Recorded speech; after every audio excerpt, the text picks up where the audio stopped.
Hello guys, and welcome to a new Wargame video today by me, Vulcan. You're probably wondering why I'm on the login screen. Well, today I wanted to bring you a Wargame tutorial on the basics. So I'm sorry if you're a regular viewer and you love my normal gameplays, and maybe you're an advanced player so you probably won't want to watch this. But recently there's obviously been the Steam sale and a lot more people have been picking up the game. So what I thought I would do is give a basics tutorial on some of the best units and basically how to get around the game when you first log in. So basically you're going to want to go and get a new account for Wargame. Once you've done that, just log in and then connect to the server, of course. Now you've got a couple of options. You've got your single player, which is okay. I would recommend doing the first 5 missions. That's what I did when I first played the game. I played the first 5. The rest of them are really hard, I'm not going to lie. I don't particularly like the single player on this game because the AI is very unbalanced. It's not like the sort of AI which is fair in any way. They get more points than you do, and basically you've got to deal with that. Anyway, in the first 5 missions, they're sort of like the tutorial missions, so make sure you do them before you ask any more questions. If you get stuck on those missions, then obviously, hopefully some of my tips will help. So then you've got your multiplayer. Now, obviously there's not many games. If you really want to find a game, the best way to do it is to host a multiplayer game and just like type 1v1 like I do normally, and then set it to private if you like, and then set it to 2 players or 4 players or whatever, and then make sure once you finish fiddling around with the settings you change it back from private under visibility here to public, and then people can join. I'm not going to do that now because basically people will end up joining and I'm going to have to close the game, so I'm just going to put it back to private for now. So you've got a lot of maps. These are free ones down the bottom. All these ones with the triangle in the corner are DLC maps, and basically you can pick any of these. My favourite is, well, my favourites are Dual Field for 2v2 and Rivers of Blood for 1v1. So those are the maps. You got obviously a number of players, ranked. These are my decks. I've got Standard, Ground Recon, Infantry Rush, Air Supremacy. I'll go through some of these in a bit. Over here you've got the type of game. So obviously Confrontation is NATO versus Pact, NATO is NATO versus NATO, and Pact is Pact versus Pact. Then you've got the points, so that's how much you start with. Then you've got the time limit. Then you've got the points to achieve. Now the points to achieve goes up if you change this, so you can see that the range actually goes up quite a lot if you change this to really high. But I would never recommend playing a game with more than like 1,500 points per player because it gets really spammable. Like you can spam one particular type of unit and you'll just win the game. For example, rocket artillery or something like that.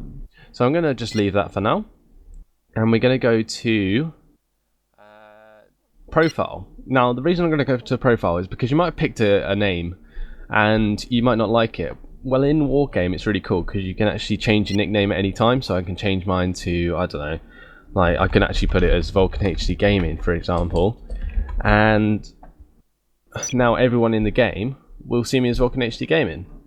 But I normally just keep it as Vulcan because it's short and sweet. So there we go, and yeah, all done. And then in here you can see everything from your number of games played. I've played 179 games, so I pretty much know what I'm doing now.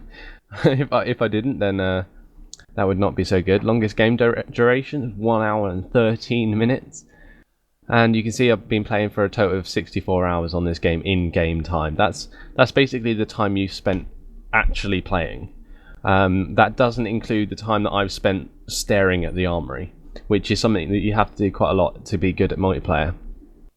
So here you can see that, like, all the stats of your stuff. You can see your victories. Well, my longest win streak's 14, so that's how many games I've won in a row. My actions per minute are only 14, so you can see that it's not a very intensive game. You don't have to be like super good APM like the StarCraft players do. And yeah, basically, you don't know your wins and losses. They don't tell you your losses, and I think that's a good thing, because then you never really, you never really get down because you're doing badly. You can just go on to your next game and don't have to care about it. The only thing that people care about in this game really is their streak, and mine recently got crushed by a 2v2 that I played with a friend, but it doesn't really matter. I was only on like 4 win streak. Anyway, to the deck. This is the most interesting part of Wargame. You're going to learn a lot from basically staring at the decks constantly. So I'm just going to go into, let's see, Air Supremacy deck. Okay, this is a bit of an advanced deck. Basically, it's reliant on a lot of Recon. Not many tanks, as you can see. I've only got like cheap tanks. I've got the M1 Abrams. They're quite expensive, but that's basically as a sort of backup. Then you can see that I've got obviously Recon Infantry, which is not something that I would normally take. Fernspar I used to use a lot, but I don't anymore. Jaegers and Fuchs are pretty much vital units. I'll show you what to unlock in the Armory soon. And you can see here I've got my support, which is just basically AA. But at the bottom you can see I've got 5 helicopters. Now that's Cobras, Apaches, Gazelle cannons, the anti-aircraft choppers and hogs. Now this is basically, I think I did a video on this on, I'm not sure what the map was, but it was one of the night maps, and well, the only night map. And basically I played a full-on air strategy, and I actually managed to make it work, which was pretty cool. Anyway, going on to basically to make a deck. If you're new, you want to, I'm gonna basically make one from scratch. So if I go create, I will name it like 1 for now, and then you want to choose your faction. So for me, I'm just going to pick NATO for now, because you're going to start with more NATO units than you do Pact. So I'm going to click edit. Well, you basically click on the deck you want, or you can double click it, or you can click the edit button, and then you click add, and then you have like your list of units, which is basically exactly the same as you will see in the Armory. Okay, so we're in the Armory now, and as you can see, I've unlocked a lot of units.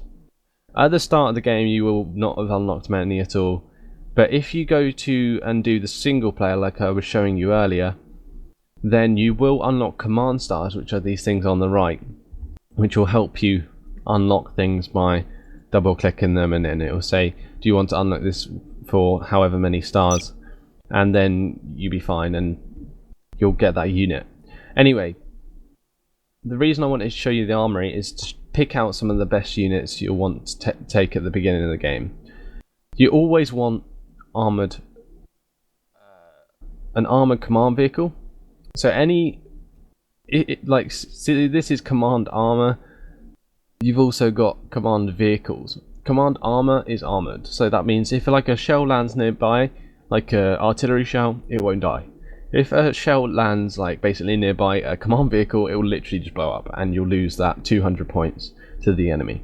So make sure you always have command armor on your deck. For NATO, I suggest the Sultan and the M577 CPC, and for the Russians, I recommend the BRDM 2U, which is the one at the top here.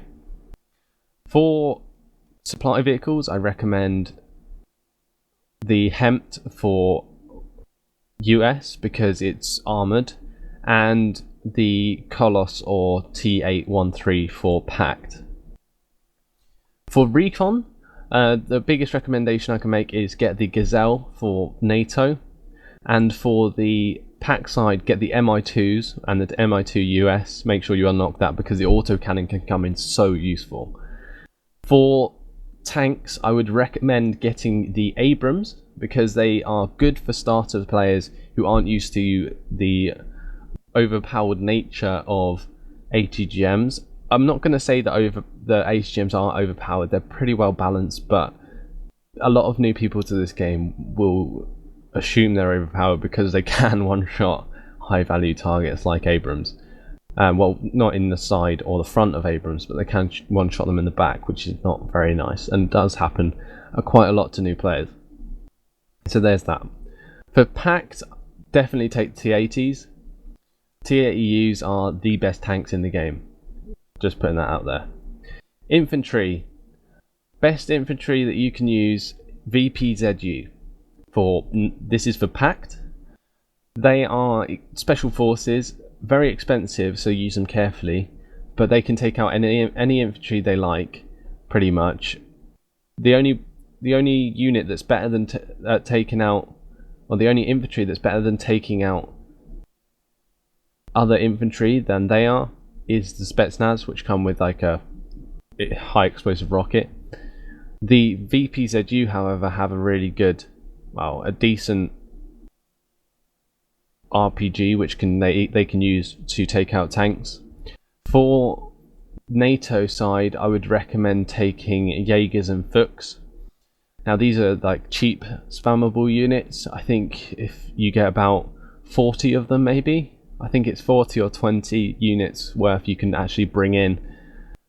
They come in a really fast APC, as you can see, 105 kilometers per hour that goes, and even faster on road, I think.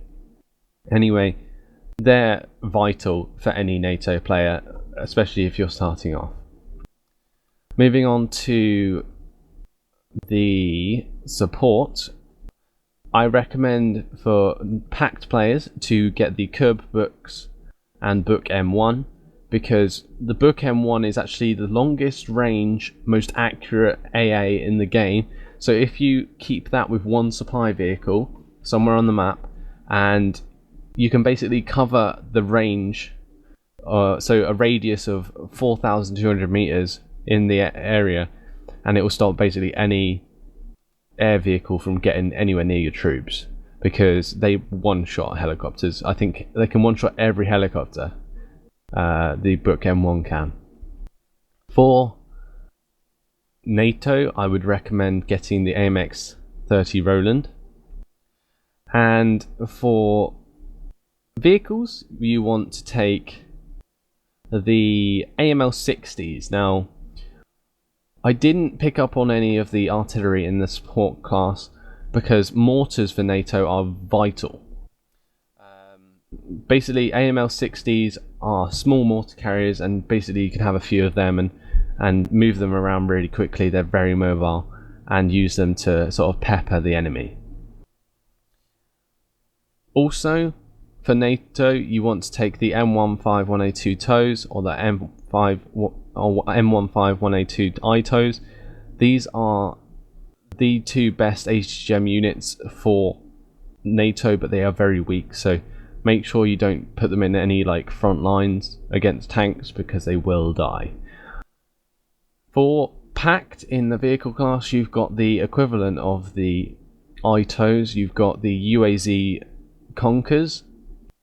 These are less accurate than the NATO equivalent, but they are still very mobile and very good nonetheless. For helicopters, I can only say that you should have the Havoc and the Apache early on. The only thing I would say is be very careful. These are expensive units. Expensive units aren't to be wasted. They're not the sort of units that you can just fly in over the top of the enemy and expect them to destroy everything, because they won't. You've got to play them very carefully, because otherwise they will die. They're a lot more expensive units in this. Aren't overpowered. They don't come with like loads of armor. It doesn't make them invulnerable. It basically gives you more firepower, but they're just as weak. So be very careful with that.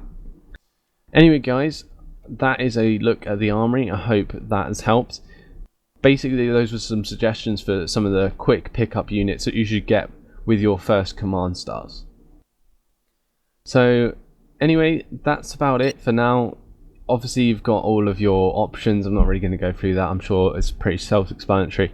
So what I'm going to do, I will do a separate tutorial for each of the parts. Like I will probably do like command and recon together, and then infantry separately and tank separately and so on.